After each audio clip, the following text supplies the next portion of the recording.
Good morning, welcome to yesterday morning news.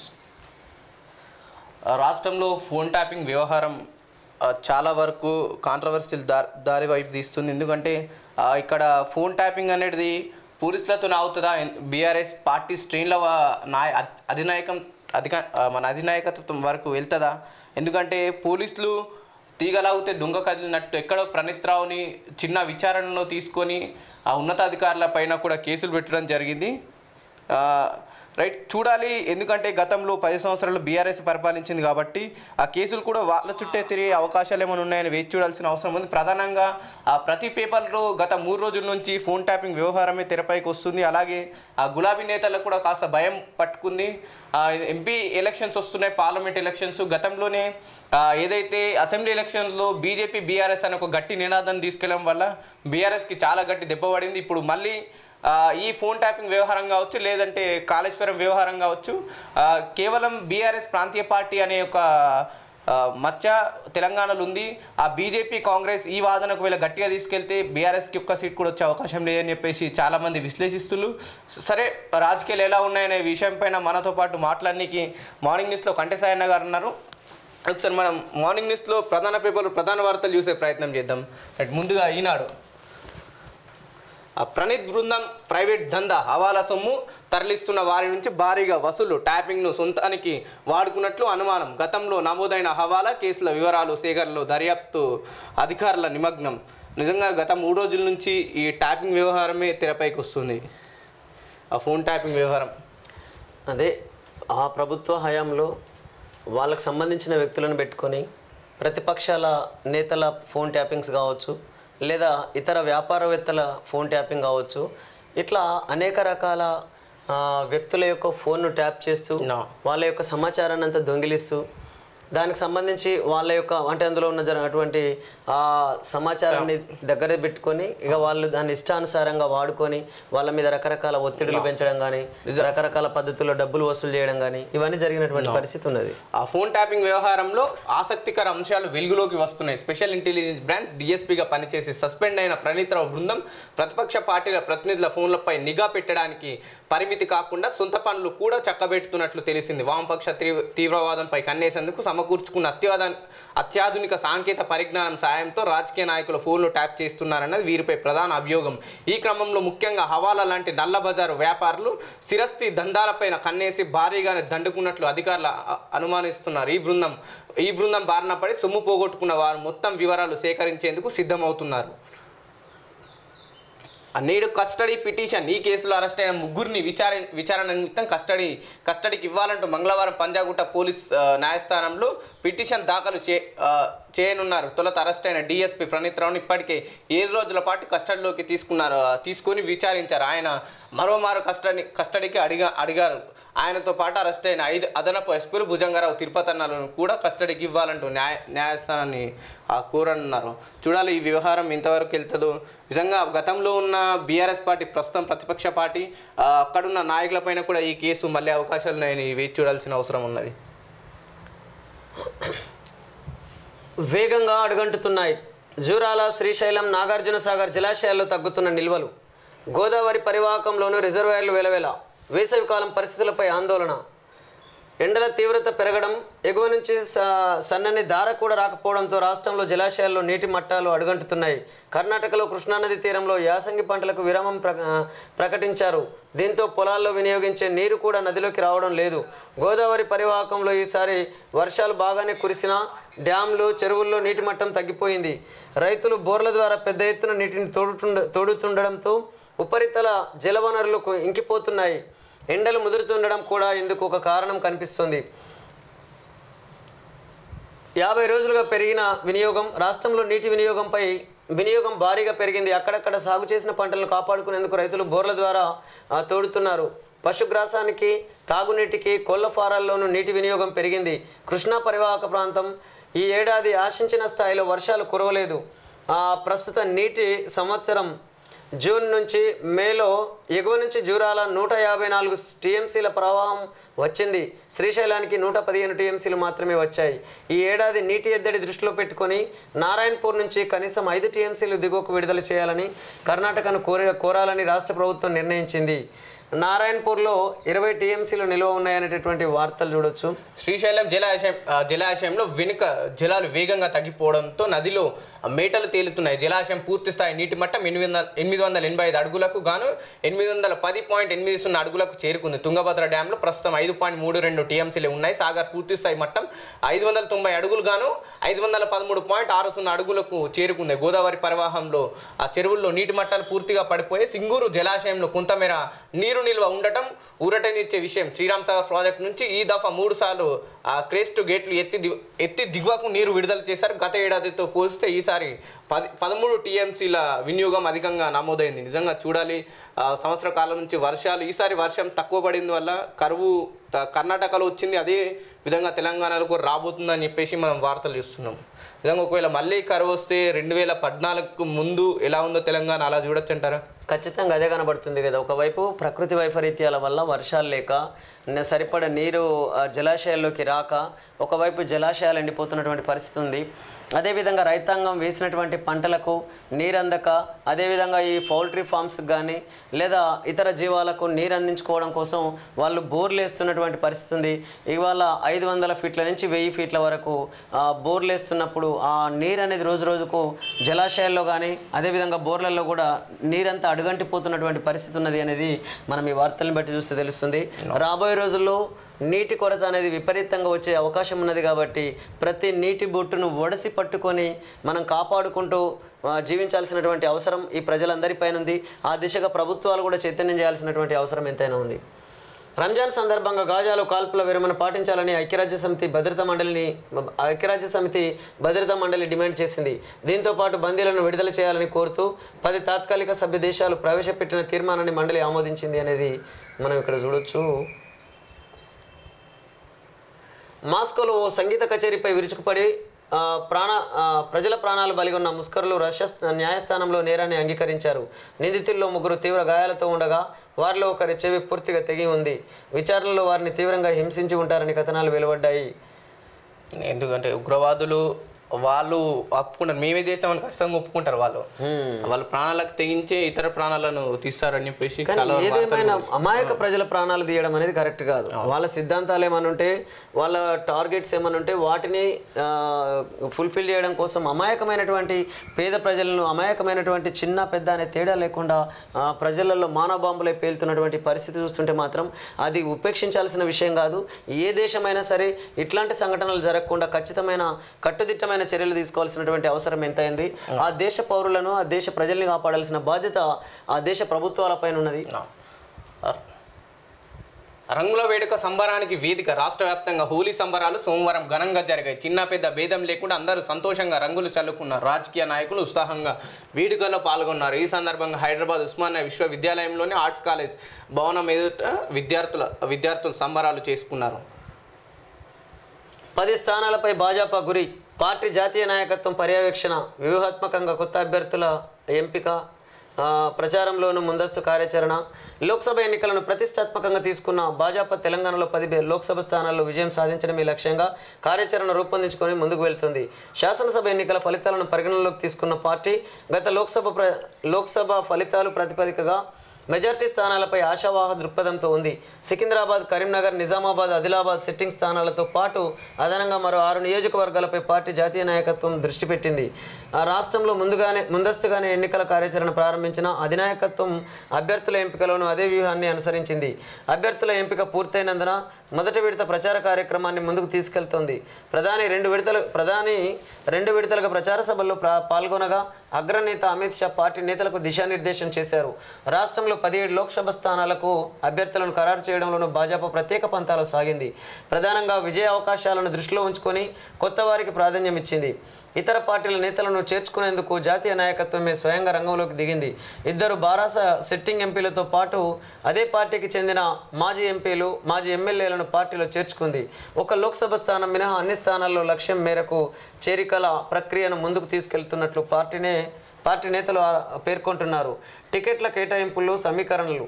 Bhajapa జాతీయ నాయకత్వం టికెట్ల కేటాయింపుల్లోనూ సామాజిక సమీకరణలు పరిగణనలోకి తీసుకుంటుంది అనేటటువంటి వార్తను చూడవచ్చు. చూడాలి సరే బీజేపీ తెలంగాణ రాష్ట్రంలో పార్లమెంట్ సెగ్మెంట్లో 17 సెగ్మెంట్లలో ఎన్ని సీట్లు గెలుచుకునే అవకాశం వేచి చూడాల్సిన అవసరం లేదు. గతంలో మూడు సీట్లతో సరిపెట్టుకుంది తెలంగాణలో.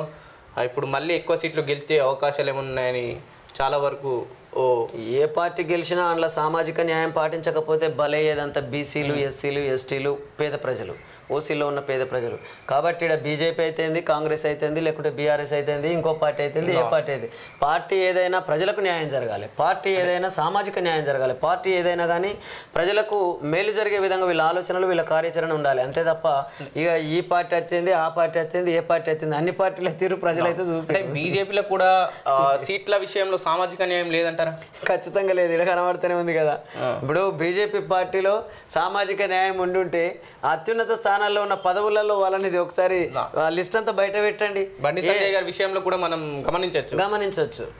కాబట్టి బండి సంజయ్ పార్టీ అధ్యక్షుడిగా ఉన్నటువంటి ఒక బీసీ బిడ్డను తీసుకుపోయి మళ్ళా పాత అధ్యక్షుడైనటువంటి ఆ కిషన్ రెడ్డి గారికి అధ్యక్ష పదవి ఇవ్వడం, ఈ తెలంగాణ రాష్ట్ర అధ్యక్ష పదవి ఇవ్వడం అనేది, దీన్ని బట్టి చూస్తే ఓసీలకు ఏ పార్టీ చూసినా ఓసీలకు అధిక ప్రాధాన్యతనిస్తున్నటువంటి పరిస్థితి కనబడుతుంది తప్ప ఈ పార్టీ వ్యవస్థలో మరొకటి లేదు అనేది మనకి ఇక్కడ అర్థమవుతుంది. హైదరాబాద్ బారాస అభ్యర్థిగా శ్రీనివాస్ యాదవ్. రాష్ట్రంలో 17 లోక్సభ స్థానాలకు అభ్యర్థుల ఎంపిక పూర్తి. ఎన్నికలకు శ్రేణుల సమయత్వంపై కేసీఆర్ దృష్టి. హైదరాబాద్ లోక్సభ స్థానం నుంచి బారాస అభ్యర్థి గడ్డం శ్రీనివాస్ యాదవ్ను పార్టీ అధినేత మాజీ ముఖ్యమంత్రి కేసీఆర్ ఖరారు చేశారు. నియోజకవర్గ పరిధిలోని పార్టీ ముఖ్య నేతలతో చర్చించిన అనంతరం ఈ మేరకు నిర్ణయాన్ని ప్రకటించారు. ఇప్పటికే రాష్ట్రంలోని 16 లోక్సభ నియోజకవర్గాలకు అభ్యర్థులను ప్రకటించిన కేసీఆర్ సోమవారం హైదరాబాద్ ఖరారు చేయడంతో మొత్తం 17 స్థానాలకు అభ్యర్థుల ఎంపిక పూర్తయింది. ఎన్నికల షెడ్యూల్ విడుదల కావడంతో పార్టీ శ్రేణులు సమాయత్తం చేయడంపై అధినేత కేసీఆర్ దృష్టి పెట్టారు. అసెంబ్లీ ఎన్నికల్లో ఓటమి అనంతరం డీలాపన్న పార్టీ శ్రేణుల్లో పునరుత్తేజం నింపడంతో పాటు కొన్ని నియోజకవర్గాల్లో పార్టీని వీడిన ముఖ్య నాయకుల స్థానంలో కొత్త నాయకత్వానికి బాధ్యతలు అప్పగించడం పైన ఆయన కసరత్తు చేస్తున్నారని చెప్పేసి వార్తలు చూడొచ్చు. గతంలో హైదరాబాద్ స్థానానికి పుస్తే శ్రీకాంత్ పోటీ చేయడం జరిగింది. ఏదైతే హైదరాబాద్ స్థానంలో వేరే పార్టీ ఎంఐఎం, బీజేపీ తప్ప వేరే పార్టీ ఏ పార్టీ పోటీ చేసినా ఓట్లు వచ్చే అవకాశమే లేదని చెప్పేసి గత రిజల్ట్ని బట్టి మనం చెప్పుకోవచ్చు. అదే ఏదేమైనా అక్కడ ఎక్కువ శాతం ముస్లింలు అలాగే హిందువులు కూడా ఉన్నప్పటికీ ప్రధానంగా ఎంఐఎం అనేది కంటిన్యూగా అంటే అక్కడ సీట్ను గెలుచుకొని ఉంటున్నటువంటి పరిస్థితి అయితే మనం చూస్తున్నాం. ఏది ఏమైనా ఇక్కడ హైదరాబాద్ బారాస అభ్యర్థిగా శ్రీనివాస్ యాదవ్ను ప్రకటించడం అనేది ఒక బీసీ బిడ్డను బలి చేయడం లాంటిది అని చెప్పేసి కూడా చాలామంది మాట్లాడుతున్నారు. ఎందుకు అనంటే ఏ పార్టీ అయినా పార్టీ ఓడిపోతుంది లేదా అక్కడ ఓడిపోయే సీటు ఉన్నది అనంటే దాన్ని ప్రధానంగా బీసీలకు కేటాయిస్తున్నటువంటి పరిస్థితి ఉంది. అదే గెలిచే సీట్లలో మాత్రం ఓసీలకు కేటాయిస్తున్నటువంటి పరిస్థితి ఉన్నది అని చెప్పేసి అనేక మంది మేధావులు మాట్లాడుతున్నారు. ఇది అన్ని పార్టీలలో జరుగుతుంది కాబట్టి ఈ పద్ధతి పోవాలి.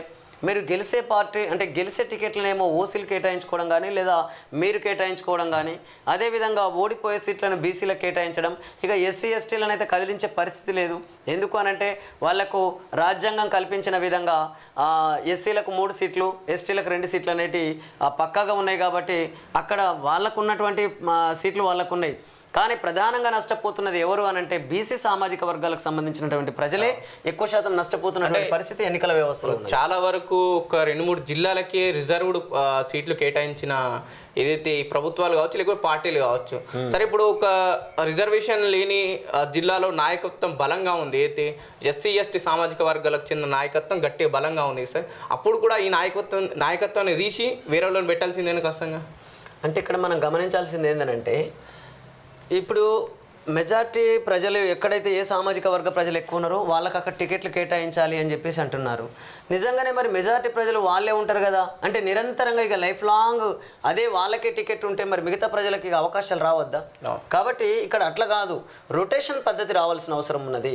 సామాజిక వర్గాలు అన్ని సామాజిక వర్గాల ప్రజలం ఓట్లేస్తున్నాం, అన్ని సామాజిక వర్గాల ప్రజలం పన్నులు కడుతున్నాం, అన్ని సామాజిక వర్గాల ప్రజలం ప్రభుత్వ ఆఫీసులలో ఉద్యోగులుగా ఉద్యోగ ధర్మాన్ని నిర్వర్తిస్తున్నాం. మరి అలాంటప్పుడు అధికారం అనే ఫలం అన్ని సామాజిక వర్గాలకు చెందాల్సిన అవసరం ఉన్నదా లేదా ఒకసారి ఆలోచించాలని చెప్పేసి కూడా అంటే అనేక మంది మేధావులు అంటారు. లోక్సభలో 5 సెగ్మెంట్లు రిజర్వ్డ్ సెగ్మెంట్లుగా ఉన్నాయి. ఇన్ కేస్ ఈ 5 సెగ్మెంట్లలో కాకుండా ఈ వేరేనా అంటే 5 సెగ్మెంట్లు కాకుండా మిగతా నాయకులు వచ్చి ఇక్కడ పనిచేసే అవకాశాలు ఉన్నాయంటారా? అంటే ఎందుకు ఉండదు అంటే ఇప్పుడు మిగతా నాయకులు పనిచేసేయాల్సిన అవకాశం ఉంటుంది, కానీ అక్కడ ప్రధానంగా ఆ 5 సీట్లలో కూడా అవి ఎస్సీలై 3 ఎస్టీలై 2 కావచ్చు, ఈ 5 సీట్లలో కూడా పార్టీల ప్రమేయం ఉంటుంది, పార్టీ అధినాయకత్వం ప్రమేయమే ఉంటుంది. వాళ్ళకు నచ్చిన వాళ్ళకే టికెట్లు ఇస్తారు తప్ప అక్కడ నిజాయితీగా ఎస్సీలలో ఉన్నటువంటి అనేక మంది నాయకులు ఉన్నారు, ప్రజల కోసం పనిచేసే నాయకులు ఉన్నారు. మరి మీ పార్టీ నాయకులకు తప్ప ఇండివిజువల్గా లేదా ఇండిపెండెంట్గా అనేక మంది పోటీ చేస్తున్నటువంటి ఎస్సీలకు టికెట్ కేటాయించండి, ఏ పార్టీ అయినా కేటాయిస్తుందా? కేటాయించదు. ఏడ కేటాయించదు, అసలు వేరే సెగ్మెంట్లలో కేటాయించదు. ఇప్పుడు వాళ్ళకి నియోజకవర్గాలలో ఏదైతే రిజర్వ్ చేయబడ్డ సీట్లు ఉంటాయో అక్కడ కూడా ఏ పార్టీ ఆ పార్టీకి అనుబంధంగా పనిచేసే వాళ్ళకి కేటాయిస్తున్నాయి తప్ప ప్రజల కోసం నిస్వార్థంగా పనిచేసే నాయకులు ఎంతోమంది ఉన్నారు. వాళ్ళకి ఏ ఒక్క చోట కూడా వీళ్ళు సీట్ ఇచ్చి గెలిపించుకునేటటువంటి పరిస్థితి ఏ పార్టీలో కూడా లేదు. కాబట్టి ఇది ముమ్మాటికి పార్టీ స్వామ్యమే తప్ప ప్రజాస్వామ్యం ఎట్లా అనుకోవాలని అర్థం కావట్లేదని చెప్పేసి కూడా అనేక మంది మేధావులు అంటున్నారు. ట్రామా కేర్ వైద్యం సత్వర చికిత్సతో ప్రాణాలు నిలపడంపై దృష్టి ఏది? ప్రతిపాదనలకి పరిమితమైన 55 కేంద్రాల ఏర్పాటు, ఏడాదైన ముందుకు సాగని ప్రక్రియ.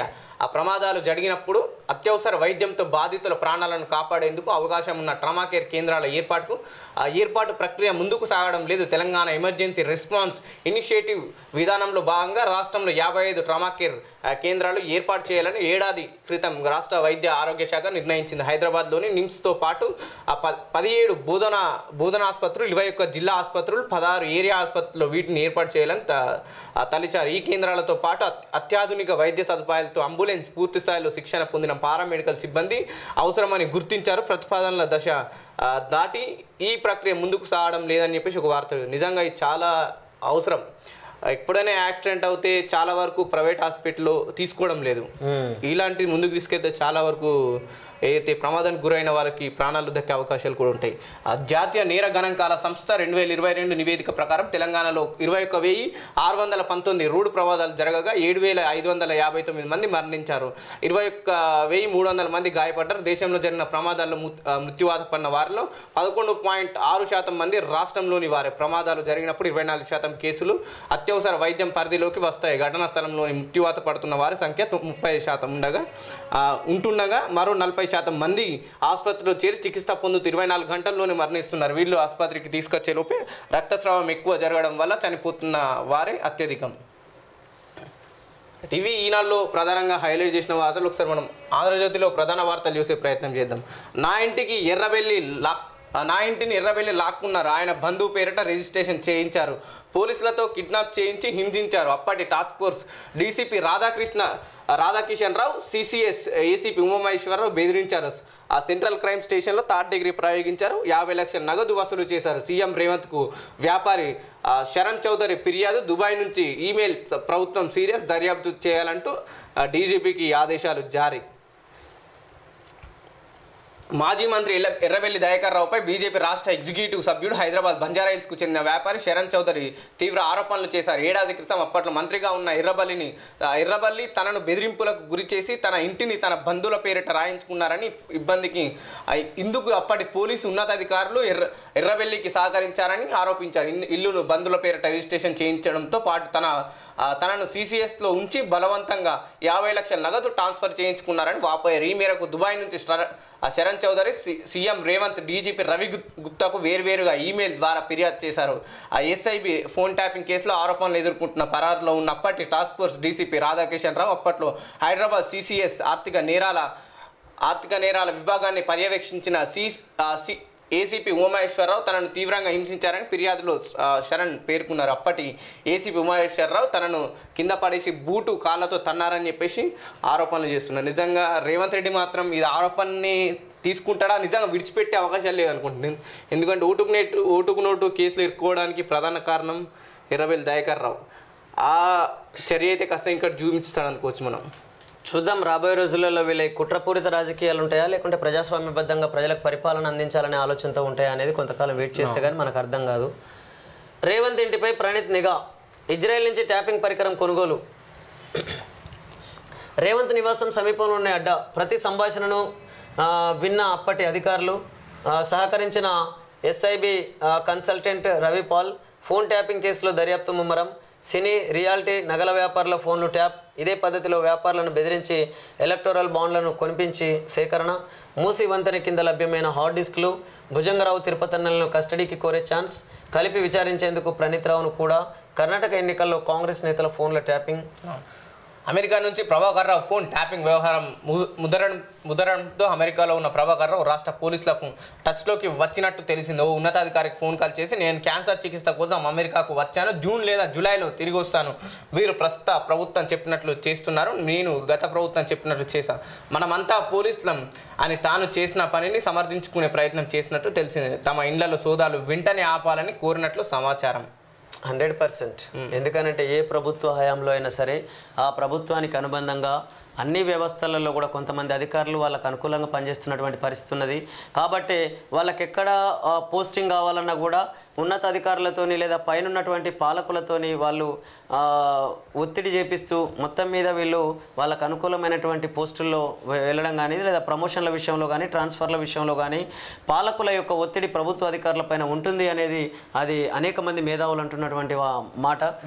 కాబట్టి వీళ్ళు కూడా నిరూపించారు. ఈయన మాట్లాడుతున్నాడు అని అంటే ఖచ్చితంగా క్లియర్గా అర్థమవుతుంది. అప్పుడున్న ప్రభుత్వం ఒత్తిడి మేరకే నేను పనిచేసిన, రేపు ఇవాళ కూడా మీరు చేస్తున్న పని కూడా ఇంకో ప్రభుత్వ ఒత్తిడి మేరకు మీ పని మీరు చేస్తారు. ఇంతే తప్ప మేము చేసింది ఏం లేదు, మా వ్యక్తిగతంగా మేమేం తప్పులు చేస్తలేము, లేదా మా వ్యక్తిగతంగా మేము ఇట్లాంటి అక్రమాలకు అంటే పాల్పడట్లేదు అని చెప్పేసి కూడా వాళ్ళు చెప్పగానే చెప్తున్నారు. మీరు ప్రస్తుత ప్రభుత్వం చెప్పినట్లు చేస్తున్నారు, నేను గత ప్రభుత్వం చెప్పినట్లు చేశా, మనమంతా పోలీసులం అంతే. కాబట్టి దీన్ని బట్టి చూస్తే ఏంటంటే ముందు నాగలు ఎట్లా పోతే వెనక నాగలు అట్లా పోతుంది. కాబట్టి ఫస్ట్ పరిపాలనలో మార్పు రావాలి, పాలకుల్లో మార్పు రావాలి, ప్రభుత్వ యంత్రాంగం మారాలి. అంటే దాన్ని కంట్రోల్ చేస్తూ ప్రభుత్వాన్ని ఫామ్ చేస్తున్నటువంటి పార్టీల్లో మార్పు రావాలి, పార్టీ అధినేతల్లో మార్పు రావాలి. వీటన్నిట్లలో కూడా భారత రాజ్యాంగం కల్పించినటువంటి ఆర్థిక రాజకీయ సమన్యాయం జరగాలి అని అంటే మొదలు ఈ దేశంలో రాజకీయ సమన్యాయం జరగాల్సిన అవసరం ఉన్నది. దాని మీద ఆధారపడ్డటువంటి ఈ కింద సామాజిక సమన్యాయం కానీ ఆర్థిక సమన్యాయం కానీ ఇది జరిగే ముందు రాజకీయ సమన్యాయం జరగాల్సిన అవసరం ఉన్నది. ఎందుకంటే రాజకీయ నేతలే వీటన్నిటిని కంట్రోల్ చేసే పరిస్థితి ఉంటుంది. ఇటు ఆర్థిక వ్యవస్థను కానీ అదేవిధంగా సామాజిక వ్యవస్థను కానీ వాళ్ళ కంట్రోల్లో ఉన్నటువంటి పరిస్థితి ఉంటుంది. కాబట్టి రాజకీయ సమన్యాయం జరిగినప్పుడు మాత్రమే మిగతాయి జరిగే అవకాశాలు ఉన్నాయని చెప్పేసి కూడా అనేక మంది మేధావులు అంటున్నారు. అభ్యర్థులపై అస్పష్టత ఇంకా పెండింగ్లోని 8 పార్లమెంట్ స్థానాల్లో కాంగ్రెస్ టికెట్ల కోసం తీవ్ర పోటీ, 3 చోట్ల తెరపైకి బీసీ నేతల పేర్లు. రేపు ఢిల్లీలో ఏఐసిసి సిఈసి సమావేశం, హాజరు కానున్న రేవంత్, బట్టి, ఉత్తమ్ మెజార్టీ సీట్లకు అభ్యర్థులు ఖరారయ్యే ఛాన్స్. రాష్ట్రంలో ప్రత్యర్థి పార్టీలైన బీజేపీ బీఆర్ఎస్ 17 సీట్లలోనూ అభ్యర్థులను ప్రకటించి ప్రచారానికి రంగం సిద్ధం చేసుకుంటే కాంగ్రెస్ పార్టీ మాత్రం అభ్యర్థుల ఎంపికపై మల్లగుల్లాలు పడుతుంది. పెండింగ్లోనే ఉన్న 8 సీట్లకు అభ్యర్థులను ఎంపిక చేయడం ఆ పార్టీకి కత్తి మీద సాములా మారింది. అసెంబ్లీ ఎన్నికల ఫలితాలే లోక్సభ ఎన్నికల్లోనూ పునరావృతమై మెజారిటీ సీట్లు కాంగ్రెస్ పార్టీకి దక్కే పరిస్థితులు ఉండడంతో టికెట్ల కోసం ఆ పోటీ తీవ్రంగా ఉంది. అయితే సామాజిక సమీకరణలో ఆర్థిక పరిస్థితి, స్థానికంగా నేతల నుంచి అందే సహకారం, సర్వేలు, ఇతర అంశాల ఆధారంగా కసరత్తు చేస్తున్నట్టు మనం వార్త చూడొచ్చు. గోవాలో పాలమూరు స్థానిక ప్రజాప్రతినిధులు ఎమ్మెల్సీ ఎన్నికలతో క్యాంపులకు తరలింపు, కుటుంబాలు దోస్తులతో సహా పయనం, ఎమ్మెల్యేల ఆధ్వర్యంలో బీచ్లో విహారం. గోవా బీచ్లో ఎమ్మెల్యే కృష్ణమోహన్ రెడ్డితో గద్వాల నియోజకవర్గ ప్రజాప్రతినిధులు, వారంతా ఎంపీటీసీ జడ్పీటీసీ సభ్యులు, మున్సిపల్ కౌన్సిలర్లు ప్రస్తుతం వారి కుటుంబ సభ్యులతో స్నేహితులతో కలిసి గోవా బీచ్లో ఎంజాయ్ చేస్తున్నారు. అక్కడి క్యాంపుల్లో సేద తీరుతున్నారు. అయితే ఇదేదో అందరు కలిసిపోయి వేసవిలో వెళ్ళిన విహారయాత్ర కాదు. ఎమ్మెల్సీ ఎన్నికల్లో వీరంతా ఓటర్లుగా ఉన్నందున రాజకీయ పార్టీలు వీరిని అక్కడికి తరలించాయి. ఉమ్మడి మహబూబ్నగర్ జిల్లా స్థానిక సంస్థల ఎన్నికల పోలింగ్ ఈ నెల 28న జరగనుండడంతో ఓటర్లుగా ఉన్న వీరెవరూ చేజారిపోకుండా ఇట్లాంటి ప్రయత్నాలు చేస్తున్నారు. ఇక ఇది మళ్ళీ ప్రజాస్వామ్యబద్ధంగా ఈ ఎన్నికలు జరుగుతున్నాయని చెప్పేసి మాట్లాడతారు నేతలు. కాబట్టి ఇక్కడ స్థానిక సంస్థల ఎన్నికల్లో గెలుపొందినటువంటి అభ్యర్థులు ఎవరైతే ఉన్నారో, వివిధ పార్టీల నాయకులు, లీడర్లు ఎవరైతే ఉన్నారో ఆ పార్టీలన్నీ కూడా అటు గోవా బీచ్లకని లేదా ఇతర ప్రాంతాలకని లేదా విహారయాత్రలకని చెప్పేసి గతం నుంచి కూడా తీసుకెళ్తూ వారి యొక్క ఓటు అనేది చేజారిపోకుండా చేస్తున్నటువంటి పరిస్థితి అన్ని పార్టీలలో ఉన్నది. కాబట్టి ఇది ఎట్లా కరెక్ట్ అవుతుంది? స్వేచ్ఛగా తమ ఓటు హక్కును వినియోగించుకునే అవకాశాన్ని కల్పించాలి. కానీ మీరు నయానా భయానా చేస్తూ ఒకవైపు రకరకాల ప్రలోభాలకు గురి చేస్తూ వీళ్ళను స్థానిక నాయకులకే దిక్కు లేదనంటే ఇక ప్రజలకి ఏముంటుంది? ఇట్లాంటి పరిస్థితులు ఎన్నికల వ్యవస్థలో ఉన్నాయని చెప్పేసి కూడా అనేక మంది మేధావులు అంటున్న మాటని మేము ముందుకు తీసుకొస్తున్నాం. అనారోగ్య టీకీలు, ఐటీ ఉద్యోగాల్లో 61% మందిలో 61% మందిలో హై కొలెస్ట్రాల్, 37% మందిలో ఏదో ఒక దీర్ఘకాలిక రుగ్మత, 25 లోపు వారిలో కొవ్వు స్థాయిలు అస్తవ్యస్తం, 25 నుంచి 40 లోపు ఉన్న 56,000 మందిపై అధ్యయనం, 8 అంశాలపై HCL హెల్త్ కేర్ పరీక్షలు, యాంత్రిక జీవనశైలితో 40 ఏళ్ల లోపే ఇబ్బందులు, చాలా మందిలో సంతానం లేమి వైద్య నిపుణులు అంటూ ఒక వార్త చూడొచ్చు. నిజంగా ఇది ఒక్కటైతే మనకు అనిపిస్తుంది. ఈ తెలంగాణ రాష్ట్రంలో రాష్ట్ర ప్రభుత్వం అయితే ఒకటి గమనించాలి. ఎక్కువ శాతం ఈ నగరాల్లో, పట్టణాల్లో లేదా మన క్యాపిటల్ సిటీ అయినటువంటి మన హైదరాబాద్ నగరంలో, హైదరాబాద్ మహానగరంలో మీరు ఫస్ట్ ఆట స్థలాలు పెట్టండి, ఆట స్థలాలు ఏర్పాటు చేయండి. అదేవిధంగా అక్కడక్కడ ప్రభుత్వమే ఎక్సర్సైజ్కు సంబంధించినటువంటి పార్కులను ఏర్పాటు చేయండి. అప్పుడు వీళ్ళు అంటే ఫిజికల్ ఎక్సర్సైజ్ చేయడం ద్వారా ఆ బాడీలో ఉన్నటువంటి కొలెస్ట్రాల్ కొంత కరిగించుకునే అవకాశం ఉన్నది. లేకపోతే ఇవాళ ఫాస్ట్ ఫుడ్ సెంటర్లు విపరీతంగా పెరిగిపోతున్నాయి హైదరాబాద్ మహానగరంలో. ఈ ఫాస్ట్ ఫుడ్ సెంటర్లే ఫాస్ట్ డెడ్ సెంటర్లుగా మారుతున్నటువంటి పరిస్థితి ప్రజలకు ఉన్నది అని చెప్పేసి కూడా అనేక మంది మేధావులు అంటున్నారు. అందుకనే ఈ ఫాస్ట్ ఫుడ్ సెంటర్లను కొంత కంట్రోల్ చేస్తూనే, అదేవిధంగా అక్కడ నాణ్యత లోపాలు ఏమన్నా ఉన్నాయా వీటన్నిటిని మీరు ఎప్పటికప్పుడు పరిశీలిస్తూ ప్రభుత్వ అధికారులు కూడా తదనుగుణమైనటువంటి చర్యలు చేపట్టాల్సిన అవసరం ఉన్నది. లేకపోతే ఈ ఫాస్ట్ ఫుడ్ సెంటర్లు ప్రజల పాలిట ఫాస్ట్ డెడ్ సెంటర్లుగా మారుతున్నటువంటి పరిస్థితి ఉన్నది. ఇవాళ కొలెస్ట్రాల్ విషయంలో రోజు రోజుకు ప్రజల్లో 61% మందిలో హై కొలెస్ట్రాల్ అని అంటే అక్కడ కొలెస్ట్రాల్ వచ్చేసి గుడ్ కొలెస్ట్రాల్ ఉంటుంది, బ్యాడ్ కొలెస్ట్రాల్ ఉంటుంది. ఈ హెచ్డిఎల్, ఎల్డిఎల్, ట్రైగ్లిసరైడ్స్, విఎల్డిఎల్ అనేటటువంటి ఈ రకరకాల కొలెస్ట్రాల్, ఇక్కడ ట్రైగ్లిసరైడ్స్ కానీ విఎల్డిఎల్ కానీ ఈ కొలెస్ట్రాల్ చాలా మందిలో పెరిగిపోతుంది. అదేవిధంగా టోటల్ కొలెస్ట్రాల్ కూడా ఎక్కువ అవుతున్నటువంటి పరిస్థితి ఉన్నది. ఈ కొలెస్ట్రాల్ను కరిగించుకునే విధంగా ఆట స్థలాలు కానీ, యోగా స్థలాలు కానీ, లేదా ఎక్సర్సైజ్కి సంబంధించినటువంటి పార్కులను కనుక మనం నిర్మాణం చేసుకున్నట్లయితే, ప్రజలకు వాటిపైన అవగాహన కల్పించకపోతే, అదేవిధంగా ఫాస్ట్ ఫుడ్ సెంటర్లను కనుక మనం అంటే ఫుడ్ నాణ్యతకు సంబంధించినటువంటి విధంగా మనం అక్కడ ప్రభుత్వ అధికారులు చూడకపోయినట్లయితే తప్పకుండా రాబోయే రోజులలో ఈ కొలెస్ట్రాల్ ప్రభావం విపరీతంగా పెరిగి ఎక్కువ శాతం హార్ట్ అటాక్ కానీ, పెరాలసిస్ లాంటి సమస్యలు తలెత్తే అవకాశం ఉంటుంది. హై బీపీ లాంటి సమస్యలు తలెత్తి ఒకవైపు హార్ట్ అటాక్ వచ్చే ఛాన్స్ ఉంటుంది, మరోవైపు బ్రెయిన్ స్ట్రోక్, హార్ట్ స్ట్రోక్ కానీ బ్రెయిన్ స్ట్రోక్ కానీ వచ్చే అవకాశాలు ఈ కొలెస్ట్రాల్ వల్ల ఎక్కువగా ఉంటుంది. కాబట్టి ఈ విషయంలో రాష్ట్ర ప్రభుత్వం తప్పకుండా ముందు జాగ్రత్త చర్యలు చేపట్టి ఆ కొలెస్ట్రాల్ తగ్గించే విధంగా తదనుగుణంగా మీ కార్యక్రమాలు రూపొందించుకొని ముందుకెళ్లాలని చెప్పేసి మేము విజ్ఞప్తి చేస్తున్నాం. పండుగ పూట విషాదం, నీట మునిగిన పలు చోట్ల 12 మంది మృతి, 2 గల్లంతు, ట్యాంకు కూలి చిన్నారు బలి, ఆ రోడ్డు ప్రమాదాల్లో 5 దుర్మరణం అంటూ ఒక వార్త చూడవచ్చు. నిజంగా చాలా బాధాకరం. ఈ ట్యాంకు యొక్క నాణ్యతను ఎందుకు పాటించట్లేదు, మరి అది కూలే అవకాశం ఉన్నదని చెప్పేసి ప్రభుత్వ అధికారులు ఎందుకు గుర్తించట్లేదు అర్థం కావట్లేదు. ఒకవైపు రోడ్డు ప్రమాదాల్లో 5 దుర్మరణం అంటే, అరే రోడ్ సేఫ్టీ అనేది నిజంగా రోడ్ సేఫ్టీ అథారిటీని ఏర్పాటు చేయండి, లేదా దానికి ఒక ప్రత్యేకమైనటువంటి విభాగాన్ని ఏర్పాటు చేయండి. కాబట్టి అక్కడ మీరు అది చేయకపోయినట్లయితే ఇక చాలామంది నిద్రమత్తులో బండ్లు నడుపుతున్నారు. నిద్రమత్తులో బండ్లు నడిపి కూడా అనేక రోడ్డు ప్రమాదాలకు గురై మరణిస్తున్నటువంటి పరిస్థితి ఉన్నది. కాబట్టి ఈ విషయంలో ఇక నుంచైనా మరొక రోడ్డు ప్రమాదం జరగకుండా తదనుగుణమైన జాగ్రత్తలు చేపట్టాల్సినటువంటి అవసరం ఉన్నది. టికెట్ రాలేదని ఎంపీ ఆత్మహత్య యత్నం, పురుగుమందు తాగిన ఎండిఎంకే నేత గణేష్ మూర్తి. తమిళనాడులోని ఈ రోడ్ నియోజకవర్గంలో ఘటన, పరిస్థితి విషమం, వైద్యులు డబ్బులు ఎక్కువ ఖర్చు పెట్టిన తర్వాత టికెట్ రాకపోతే పెట్టుబడి రాదు కదా. అంటే ఎన్నికలు ఎట్లా మారిపోయినాయో ఈ ఒక్క సంఘటన మనకు చెప్తుంది.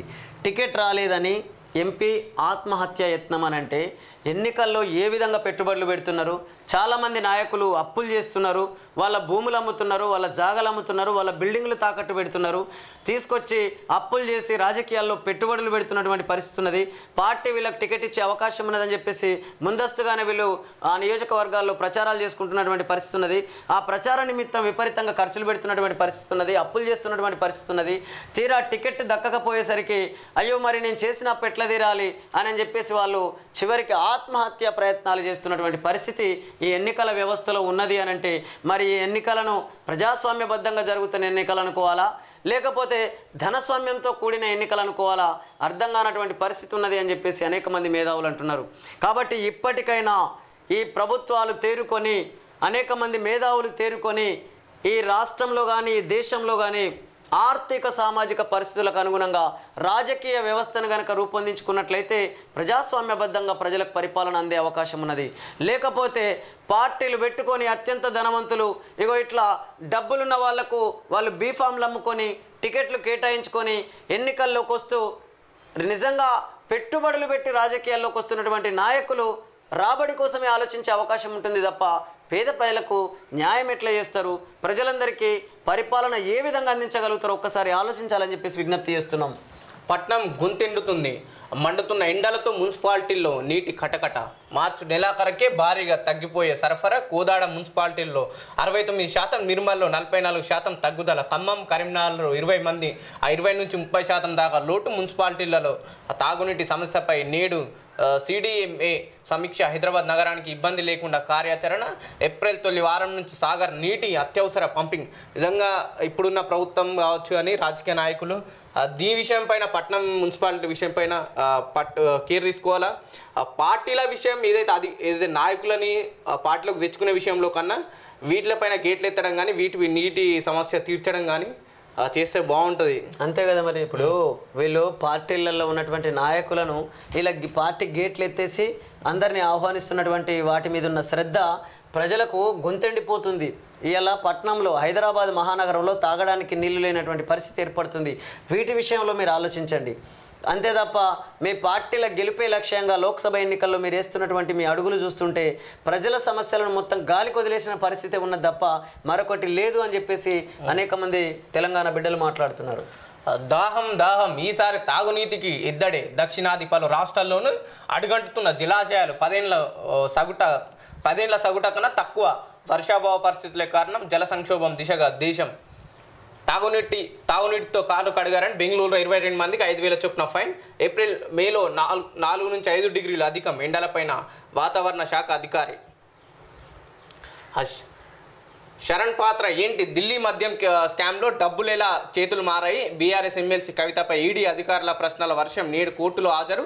కస్టడీ పొడిగింపు కోరే అవకాశం. 23న కవిత వేసిన బెయిల్ పిటిషన్ పైన నేడు విచారణ. మద్యం కుంభకోణం కేసులో ఈడీ కస్టడీలో ఉన్న BRS MLC Kalvakuntla Kavitha enforcement directorate సోమవారం ప్రశ్నల వర్షం కురిపించింది. హోలీ సందర్భంగా విచారణకు విరామం ఇస్తారని, ఒకవేళ విచారించిన గంటో 2 గంటలు ప్రశ్నిస్తారని కవితతో పాటు కుటుంబ సభ్యులు భావించారు. కానీ కస్టడీ చివరి రోజు సోమవారం కావడంతో ఈడీ అధికారులు ఆమె నుంచి సమాధానాలు రాబట్టడానికి నిన్న కూడా వాళ్ళు ప్రశ్నించారు. పిల్ల దొంగలు బ్యాంకును దోచేసిన లిటిల్ రాస్కెల్స్. అమెరికాలో ఘటన. వారం తర్వాత అరెస్టు. నిందితులు 16 ఏళ్ల లోపు వారేనంటే ఈ పిల్ల దొంగలు వీళ్ళ మీద అనేక రకాల సినిమాల ప్రభావం ఉంటుంది కాబట్టి ఇంత చిన్న వయసులోనే వాళ్ళు దొంగతనాలకు పాల్పడుతున్నారు అని అంటే వారిలో మానసిక పరిపక్వత అనేది ఎలా ఉందో మనం చూడాల్సిన అవసరం ఉన్నది. దేశం ఏదైనా సరే బాల్యం నుంచే పిల్లలను ఒక పద్ధతిగా అంటే హ్యుమానిటీ భావాలతో పెంచాల్సినటువంటి అవసరం ఉన్నది. అంతేగాని ఇట్లా దొంగలుగా తయారవుతున్నారంటే వాళ్ళ పైన సినిమాల ప్రభావం కావచ్చు, వాళ్ళ ఇతర అంటే వాళ్ళ యొక్క ఫ్రెండ్స్ ప్రభావం కావచ్చు, లేదా రకరకాల పద్ధతులలో వాళ్ళు పక్కదారులు పడుతున్నటువంటి పరిస్థితి అన్ని దేశాల్లో ఉంది. అదేవిధంగా మన దేశంలో కూడా కనబడుతుంది. కాబట్టి అన్ని దేశాల సంగతి పక్కన పెడదాం కానీ ముందు మన భారతదేశంలో ఉన్నటువంటి యువతీ యువకులకు ప్రాథమిక దశ నుంచే ఒక మంచి సమాచారాన్ని అందిస్తూ వాళ్ళను చక్కదిద్దాల్సినటువంటి బాధ్యత ఇటు తల్లిదండ్రుల మీద అదేవిధంగా అటు ప్రభుత్వాల మీద ఉన్నది. దిశలో ఒకసారి ప్రధాన వార్తలు చూసే ప్రయత్నం చేద్దాం. మే 25న ఐపీఎల్ ఫైనల్ పూర్తి షెడ్యూల్ రిలీజ్. ఐపీఎల్ 17వ పూర్తి షెడ్యూల్ని బీసీసీఐ సోమవారం ప్రకటించింది. లోక్సభ ఎన్నికల నేపథ్యంలో తొలుత 21 మ్యాచ్ల షెడ్యూల్ను మాత్రమే రిలీజ్ చేయగా తాజాగా మొత్తం 74 మ్యాచ్లకు సంబంధించిన షెడ్యూల్ని విడుదల చేసింది. మే 26న టైటిల్ పోరుకు చెన్నై ఆతిథ్యం ఇవ్వనుంది. కోహ్లీ ధనాధన్ పంజాబ్పై బెంగళూరు విజయం. 5 అభ్యర్థులతో కాంగ్రెస్ 6వ జాబితా విడుదల చేసింది. ఇందులో రాజస్థాన్లోని 4, తమిళనాడులోని 1, ఒక స్థానానికి అభ్యర్థుల పేరు ఖరారు చేసింది. అసదుద్దీన్ ఓవైసీ నేతృత్వంలో మజ్లిస్ పార్టీ సార్వత్రిక ఎన్నికల్లో గుజరాత్లోనూ పోటీ చేయనుంది. తమిళనాడులోని చెన్నై సౌత్ స్థానం లోక్సభ బరిలో ఉన్న తెలంగాణ మాజీ గవర్నర్ తమిళసై సోమవారం నామినేషన్ దాఖలు చేశారంటూ ఒక వార్త చూడొచ్చు. వామ్మో, నా పేరు బయటకు వస్తే కేసీఆర్ సన్నిధుల్లో ట్యాపింగ్ టెన్షన్. ప్రణీత్రావు ఎంక్వైరీతో డిఫెన్స్లోకి ఇప్పటికే వేర్వేరు కేసులతో సతమతం. కొత్తగా ఇది మెడకు చుట్టుకుంటే ఎలా? ఆందోళనలో బీఆర్ఎస్ పెద్దల సన్నిహితులు, పార్టీ వర్గాల్లోని జోరుగా చర్చలు, ప్రభుత్వం తదుపరి యాక్షన్ పైనే ఉత్కంఠ, మొయినాబాద్ ఫామ్ హౌస్ కేసుపై సర్కార్ నజర్ అనే వార్త చూడొచ్చు. అంటే మనం ఒకటి ఇళ్లలో సోదాలేందుకు గత ప్రభుత్వం చెప్పినట్టే చేసా, పోలీసులతో టచ్లోకి ప్రభాకర్ రావు అనేటటువంటి వార్తను చూస్తే మనం ఒకటేందిరా భయ్, మీరు ఫోన్ ట్యాపింగ్ చేసింది అది మంచి పద్ధతా గొప్ప విషయమా? మనం ఒకటి అంటే మనం ఒకటి అని చెప్పేసి ప్రజలకు మీరు పరిపాలన అందించాల్సింది, ప్రజలకు సేవలు చేయాల్సినటువంటి స్థానంలో ఉన్న మీరు ఇదేమన్నా మీ కుటుంబ సమస్య అనుకుంటున్నారా, లేకపోతే మీ బంధుమిత్రుల సమస్య అనుకుంటున్నారా? ప్రజలకు సంబంధించిన సమస్య, తెలంగాణ బిడ్డలకు సంబంధించినటువంటి సమస్య, తెలంగాణ ప్రజలకు పరిపాలనను అందించాల్సినటువంటి స్థానంలో ఉన్నటువంటి పాలకులు, మీ ప్రభుత్వ అధికారులు, మీరు ప్రజలకు సక్రమంగా పరిపాలన అందించకుండా, ప్రజలకు సేవలు అందించకుండా మనం ఒకటే అని అంటే ఏమనుకుంటారు? కాబట్టి ఇట్లాంటి మాటలు బంద్ చేయరి. అంటే మేము ఇవన్నీ బయటకు రావనుకుంటారా? ఇవాళ సోషల్ మీడియా బయటకు వచ్చింది, ప్రతి పాయింట్ ఎక్కడ ఎవరు ఏం మాట్లాడినా కూడా బయటకు వస్తుంది. కాబట్టి జర బుద్ధుండి జర జ్ఞానంతో ఆలోచించండి, కానీ ఎట్లా పడితే అట్లా మనం ఒకటి ప్రజాస్వామ్యం మీద నమ్మకం పోయే పరిస్థితి ఉన్నది నాయన అని చెప్పేసి అనేక మంది మేధావులు అంటున్నారు. ఇప్పటికే ప్రజాస్వామ్యం మీద నమ్మకం సన్నగిలుతున్నటువంటి పరిస్థితి. మనం ఒకటి మేము దోచుకున్నాం మీరు కూడా దోచుకున్నాం అని చెప్పేసి ప్రభాకర్ రావు గారు ఇప్పుడున్న పోలీసులకు అయితే చెప్తున్నట్టుంది. అది అంతే, ఈ వార్తను బట్టి చూస్తే అట్లే ఉంది. ఆ టెట్ ఫీజు తగ్గింపు ఆలోచిస్తున్న ప్రభుత్వం టెట్ ఫీజు పెంపుపై అభ్యర్థుల నుంచి తీవ్ర నిరసన వ్యక్తం అవుతుంది. ఈ వ్యవహారం సీఎం దృష్టికి వెళ్ళింది. ఫీజుల పెంపు అధికారుల స్థాయిలోనే జరిగిందని సీఎంఓ వర్గాలు సీఎంకు వివరించినట్టు తెలిసింది. తగ్గింపు అంశాన్ని పరిశీలించాలని ప్రభుత్వం భావిస్తున్నట్లు సమాచారం. ఈసీ అనుమతి వస్తేనే జెన్కో ఏఈ కెమిస్ట్రీ పరీక్షలు, లేదంటే వాయిదా. ఆ స్కూటీపై అమ్మాయిల రొమాన్స్ 33,000 ఫైన్ వేసిన పోలీసులు. హోలీ సందర్భంగా యూపీలో స్కూటీపై ఇద్దరు అమ్మాయిలు రంగులు పూసుకుంటూ రొమాంటిక్ రీల్స్ చేశారు. ఈ విషయం నెటిజన్ల ద్వారా అక్కడి పోలీసులకు తెలియడంతో వారు ఆ స్కూటీపై 33,000 ఫైన్ విధించారని చెప్పేసి ఒక వార్త చూడొచ్చు. రవిపాల్తో ఆపరేషన్ ట్యాపింగ్ అంతా ప్రభాకర్ రావు కనుసన్నల్లోనే. సంఘ విద్రోహ శక్తుల కన్నా అపోజిషన్ లీడర్లపైనే ఎక్కువ నిఘా. రవిపాల్ ద్వారా ఇజ్రాయెల్ తదితర దేశాల నుంచి డివైజుల దిగుమతి. కేంద్ర ప్రభుత్వం నుంచి అనుమతి లేకుండానే రేవంత్ రెడ్డి ఇంటికి సమీపంలోనే నిఘా వ్యవస్థ ఏర్పాటు. రాజకీయ ప్రత్యర్థులు, సెలబ్రిటీలు సైతం టార్గెట్. కార్పొరేట్ కంపెనీలు, ప్రముఖుల నుంచి డబ్బు వసూలు. మరోవైపు బీఆర్ఎస్కు ఎలక్టోరల్ బాండ్ల రూపంలో పరోక్ష లబ్ధి. రవిప్రసాద్లను ప్రశ్నించేందుకు సిద్ధమవుతున్నటువంటి పోలీసులు అనే వార్తను మనం చూడొచ్చు. సిగ్గుండాలే వీళ్లకు. సంఘ విద్రోహ శక్తుల కన్నా అపోజిషన్ లీడర్లపైనే ఎక్కువ నిఘా పెట్టినటువంటి వీళ్ళని చూస్తుంటే అసలు మీరు మీ ప్రభుత్వ అంటే మీ ఉద్యోగ ధర్మాన్ని నిర్వర్తించాల్సినటువంటి మీరు ఇవాళ ఆ ఉద్యోగ ధర్మాన్ని నిర్వర్తించకుండా దాన్ని మీరు అక్రమంగా వాడుకున్నటువంటి పరిస్థితి ఉంది. మీ వ్యక్తిగతంగా కానీ లేదా మీ పార్టీ పెద్దలు చెప్పినట్లు వాళ్ళ కనుసన్నల్లో మీ ఇష్టం వచ్చిన రీతిన మీ పరిపాలన కొనసాగించినటువంటి పరిస్థితి ఉంది. నిజంగా ఇక్కడ ప్రభుత్వ ఉద్యోగులు పాత్రదారులు అవుతున్నారు, కానీ సూత్రధారులు పాలకులు అవుతున్నారు. ఆ వివిధ పార్టీల అధినాయకత్వంలో ఏర్పడేటువంటి ప్రభుత్వాలు ఏవైతున్నాయో ఆ పార్టీ అధినేతల మీద కేసులు బుక్ చేయాల్సినటువంటి అవసరం ఉన్నది. అసలు ఆ పార్టీకి సంబంధించినటువంటి ఆ గుర్తింపును రద్దు చేయాల్సినటువంటి అవసరం ఉన్నది. ఆ దిశగా ఆలోచించాలి తప్ప ఇక్కడ ప్రభుత్వ అధికారుల మీద కేసులు పెట్టుకుంటూ పోతే ఏం చేస్తారు? అది అననే బట్టే ఇక గత ప్రభుత్వ హయాంలో మేము చేసినాం, ఇప్పుడు మీ ప్రభుత్వం చెప్పినట్లు మీరు చేస్తున్నారు, మనం ఒకటని చెప్పేసి అలా మాటలు వింటుంటే మనకు అర్థమవుతలేదా? అందుకనే ముందు కేసులు పెట్టాల్సింది పార్టీ అధ్యక్షుల మీద. ఏ పార్టీ ఆధ్వర్యంలో అయితే ప్రభుత్వం ఫామ్ అవుతుందో ఆ ప్రభుత్వం ఫామ్ చేసిన ఆ పార్టీ యొక్క అధ్యక్షుల మీద ముందు కేసులు పెట్టాలి. ఇలాంటి వాళ్ళకు టికెట్లు కేటాయించినందుకు లేదా ఇలాంటి పరిపాలనను ప్రజలకు అందించినందుకు ఆ పార్టీ మీద కేసు పెట్టాలి. ఆ పార్టీ యొక్క గుర్తింపును మనం రద్దు చేసినట్లయితే అప్పుడు ఈ పార్టీలకు సోయి వస్తుంది, అప్పుడు ఇలాంటి సంఘటనలు జరగకుండా ఉంటుంది. నేడు నాంపల్లి కోర్టులో స్పెషాలిటీ పిటిషన్. భుజంగరావు తిరుపతన్నను కస్టడీకి ఇవ్వాలని ఆ కర్ణాటక కాంగ్రెస్ నేతల ఫోన్లు ట్యాపింగ్. 3 ఏళ్ల క్రితమే రేవంత్ వార్నింగ్. జైలా బెయిలా నేడు తేలనున్న రౌస్ అవెన్యూ కోర్టు. నేటితో ముగుస్తున్న కవిత 10 రోజుల ఈడీ కస్టడీ. బెయిల్ ప్రయత్నాల్లో ఆమె లాయర్లు. మరోసారి కస్టడీ కోసం ఈడీ ప్రయత్నం. నేటితో కవిత ఈడీ కస్టడీ ముగియనున్నది. దీంతో ఎలాగైనా బెయిల్ తీసుకునేందుకు ఆమె తరఫు న్యాయవాదులు ప్రయత్నిస్తుండగా మరోసారి కవితను కస్టడీకి ఇవ్వాలంటూ రౌస్ అవెన్యూ కోర్టును ఈడీ కోరనున్నది. మరో కోర్టు ఆమెకు బెయిల్ మంజూరు చేస్తుందా? మరి కోర్టు బెయిల్ ఆమెకు మంజూరు చేస్తుందా లేక ఈడీ కస్టడీని పొడిగిస్తుందా? లేక జ్యుడిషియల్ రిమాండ్కు పంపుతుందా అనేది ఆసక్తికరంగా మారింది అనేది మనకి ఇప్పుడున్న వార్తను బట్టి చూస్తే చూడాలి. కొంతకాలం వెయిట్ చేస్తే కానీ మరి మేడం గారి ఈ భాగవతం అంతా బయటకు వచ్చే పరిస్థితి లేదు అని చెప్పేసి తెలంగాణ ఉద్యమకారులు అంటున్న మాటని మేము ముందుకు తీసుకొస్తున్నాం. ఆ జైలు నుంచి ఆదేశాలు ఎలా ఇస్తారు? కేజ్రీవాల్కు పెన్ను పేపర్ కంప్యూటర్ ఇవ్వలేదు. అతీషి చూపిన ఆర్డర్ కాపీపై ఈడీ నజర్. త్వరలోనే ఆమెను ప్రశ్నించే ఛాన్స్. కస్టడీలో ఉన్న కేజ్రీవాల్ మంత్రి అతీషికి ఆర్డర్ కాపీ ఎలా పంపారు? ఆయనకు తమ కంప్యూటర్ పెన్ను పేపర్ లాంటివి ఇవ్వకుండానే ఆర్డర్ కాపీ ఎలా జారీ అయ్యింది? అతీష అబద్ధం చెప్తున్నారా అనే కోణంలో ఈడీ విచారించేందుకు సిద్ధమవుతున్నట్టు సమాచారం. ఆ ఆర్డర్ కాపీ ఎక్కడి నుంచి వచ్చింది, ఎలా వచ్చిందనే వివరాలను సైతం ఆరా తీసుకుంది. నిజంగా కేజ్రీవాల్ కవిత విషయంలో ఏ ఒక్కరు పెన్ను పేపర్ కదిలినా సరే వాళ్ళపై కూడా ఈడీ వెళ్ళిపోతుంది. అంతే కదా మరి. 10 మంది దుర్మరణం. వారణాసిలో స్నానానికి వెళ్ళి 4 రంగారెడ్డి జిల్లాలో చెరువులో మునిగి 2 మృతి. ఆ హోలీ పండుగ పూట వేర్వేరు చోట్ల విషాదాలు. ములుగు జిల్లాలో bike accident, 2 spot dead. Mancherial జిల్లాలో ఈతకు వెళ్ళి 1 మృతి. నారాయణపేట జిల్లాలో వాటర్ ట్యాంక్ కూలి బాలిక స్పాట్ డెడ్. పవర్ కోసం పాంచ్ న్యాయ్. దేశ ప్రజల ముందు కాంగ్రెస్ గ్యారంటీల ఎజెండా. లోక్సభ ఎన్నికల్లో తెలంగాణ కర్ణాటక మోడల్. ఇక్కడి సక్సెస్ ఫార్ములాతో దేశమంతా ప్రచారం. మహిళలు, రైతులు, యువతను ఆకట్టుకునేలా మేనిఫెస్టో. వచ్చే నెల ఫస్ట్ వీక్లో తుక్కుగూడ సభలు, అగ్రనేతల ప్రకటన. రాజీనామా కొనసాగింప. దానం ఎమ్మెల్యే పదవిపై చర్చలు. ఏఐసిసి నుంచి పిసిసి వరకు మల్లగుల్లాలు. రాజీనామాకు ససేమిరా అంటున్న నాగేందర్.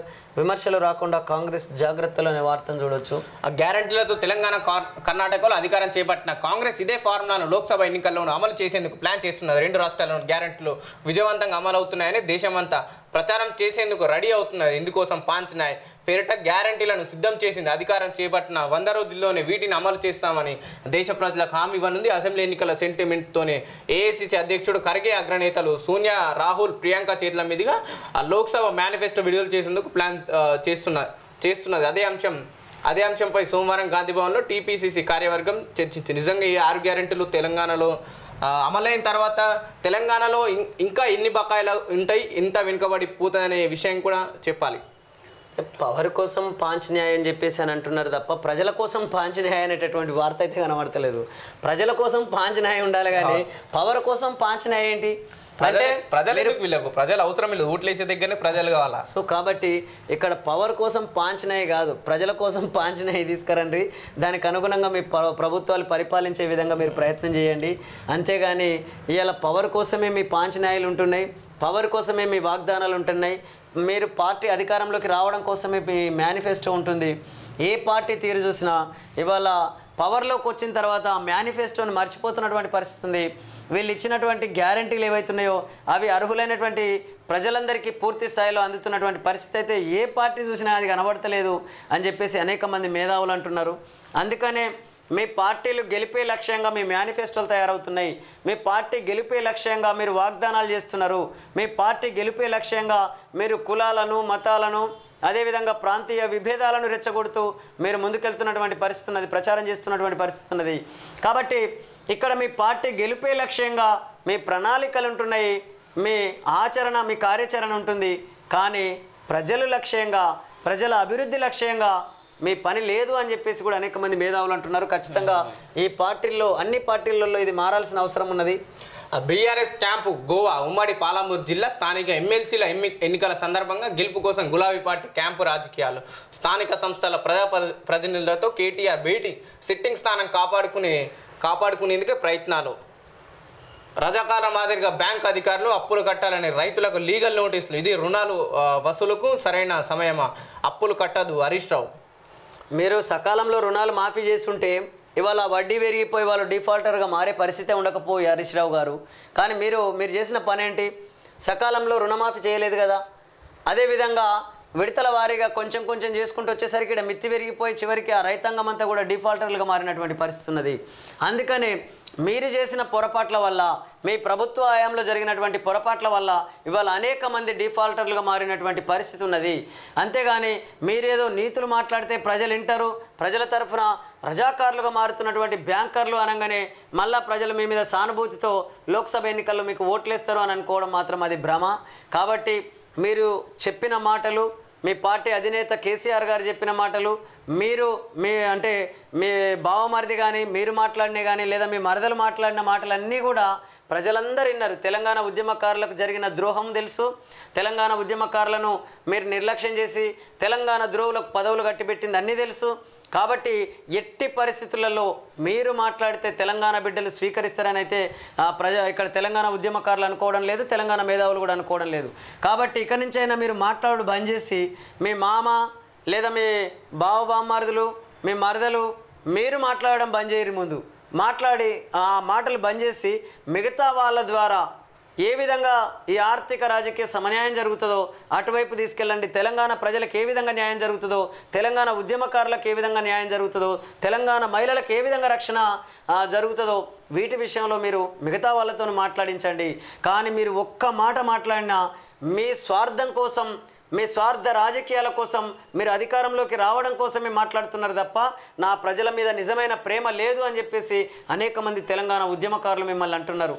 కాబట్టి ఈ విషయాలన్నీ మీరు దృష్టిలో పెట్టుకొని మీ పార్టీ ఇప్పటికైనా ఆలోచించి సకల జన సామాజిక న్యాయం కోసం, అన్ని సామాజిక వర్గాల ప్రజల కోసం, అన్ని సామాజిక వర్గాల ప్రజలు పడుతున్నటువంటి ఇబ్బందులను ప్రభుత్వం దృష్టికి తీసుకొచ్చేలాగా మీ పార్టీలో ఉన్న కింది స్థాయి నాయకుల ద్వారా మీరు మాట్లాడిస్తే బాగుంటుంది. ఇప్పుడన్నా కనీసం వాళ్ళకు అవకాశాలు ఇవ్వండి.